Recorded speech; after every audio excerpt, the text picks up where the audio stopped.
Yo, what's up mga buddy? At we are back again mga buddy no, sa ating vlog. And today is, yun na nga, hindi ako nakapag-upload dahil na-strike tayo sa violence tayo sa YouTube. Violence ako sa YouTube. Dahil nakagawa ko ng nabagsakan ng community guidelines mga buddy. That's a very big problem.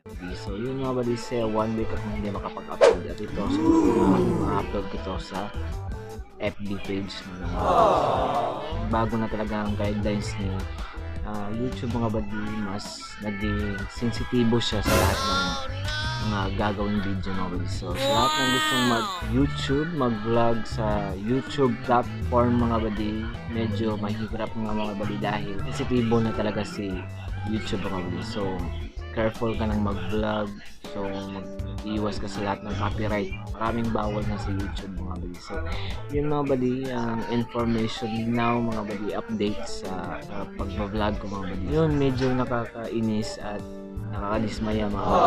Patuloy pa rin ako mag-vlog mga buddy at gagawa pa rin ako ng reaction, pero mag-careful na ako sa bawat video mga buddy. So yun mga buddy, I hope na sumusuporta pa rin kayo at patuloy kayo nanonood sa akin mga buddy at sa aming mga buddy ni Angela mga buddy, dahil si Angela busy naman talaga siya, so ako lang nagba-vlog mga buddy. So yun mga buddy, and I hope you enjoy this vlog and update mga buddy sa inyo. So everything you do it with love. Bye.